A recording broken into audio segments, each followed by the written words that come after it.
Let the other person do a great deal of the talking. Don't you have much more faith in ideas that you discover for yourself than in ideas that are handed to you on a silver platter? If so, isn't it bad judgment to try to ram your opinions down the throats of other people? Isn't it wiser to make suggestions, and let the other person think out the conclusion?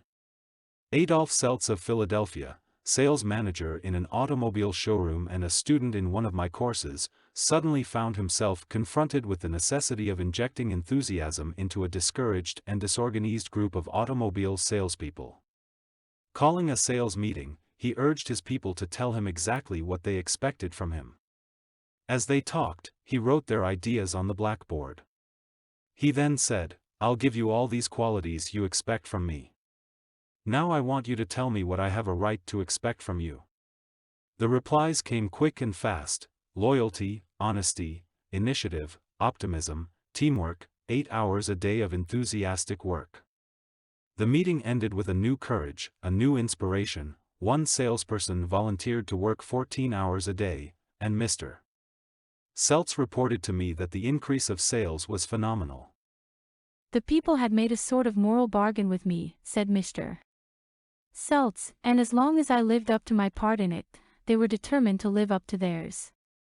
Consulting them about their wishes and desires was just the shot in the arm they needed.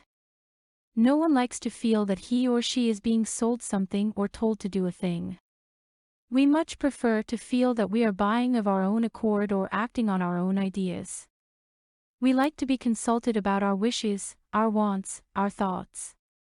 Take the case of Eugene Wesson. He lost countless thousands of dollars in commissions before he learned this truth. Mr. Wesson sold sketches for a studio that created designs for stylists and textile manufacturers. Mr. Wesson had called on one of the leading stylists in New York once a week, every week for 3 years. He never refused to see me, said Mr. Wesson, but he never bought. He always looked over my sketches very carefully and then said, "No, Wesson, I guess we don't get together today." After 150 failures, Wesson realized he must be in a mental rut, so he resolved to devote one evening a week to the study of influencing human behavior, to help him develop new ideas and generate new enthusiasm.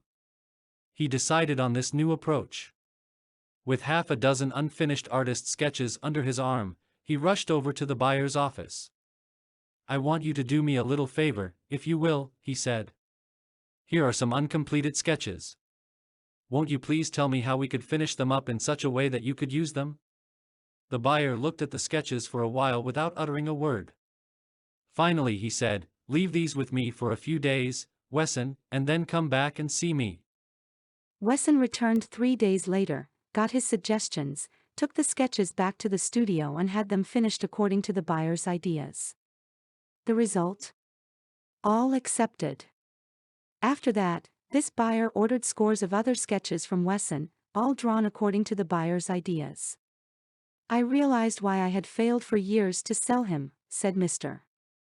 Wesson. "I had urged him to buy what I thought he ought to have. Then I changed my approach completely. I urged him to give me his ideas. This made him feel that he was creating the designs. And he was. I didn't have to sell him. He bought. Letting the other person feel that the idea is his or hers not only works in business and politics, it works in family life as well." Paul M. Davis of Tulsa, Oklahoma, told his class how he applied this principle. "My family and I enjoyed one of the most interesting sightseeing vacation trips we have ever taken.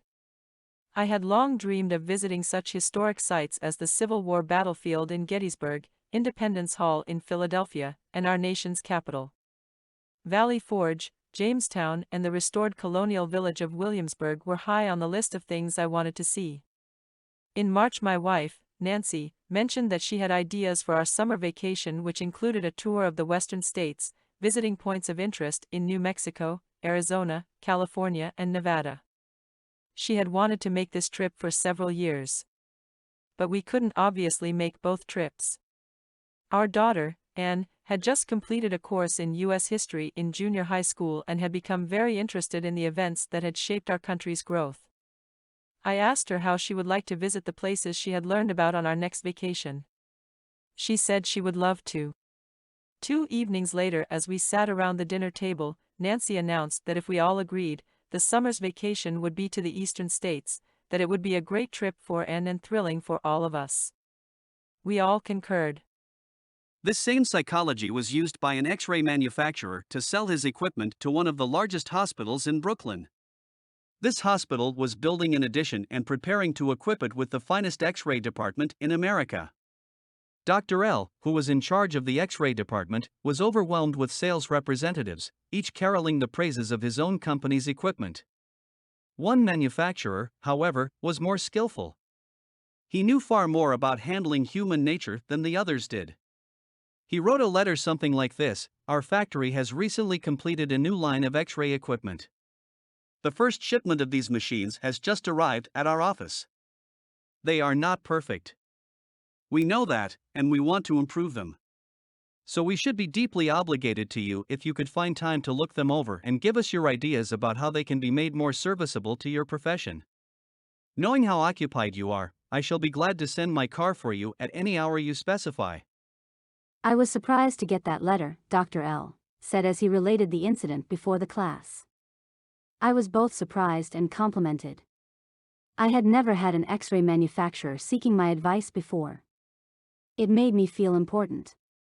I was busy every night that week, but I canceled a dinner appointment in order to look over the equipment. The more I studied it, the more I discovered for myself how much I liked it. Nobody had tried to sell it to me. I felt that the idea of buying that equipment for the hospital was my own. I sold myself on its superior qualities and ordered it installed.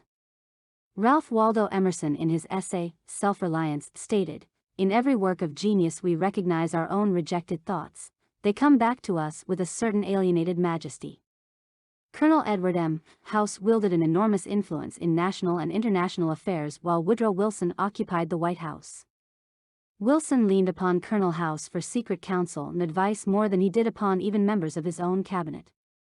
What method did the colonel use in influencing the president? Fortunately, we know, for House himself revealed it to Arthur D. Howden Smith, and Smith quoted House in an article in the Saturday Evening Post. "After I got to know the president," House said, "I learned the best way to convert him to an idea was to plant it in his mind casually, but so as to interest him in it, so as to get him thinking about it on his own account. The first time this worked it was an accident. I had been visiting him at the White House and urged a policy on him which he appeared to disapprove. But several days later, at the dinner table, I was amazed to hear him trot out my suggestion as his own. Did House interrupt him and say, 'That's not your idea. That's mine'? Oh, no. Not House. He was too adroit for that. He didn't care about credit. He wanted results. So he let Wilson continue to feel that the idea was his. House did even more than that. He gave Wilson public credit for these ideas.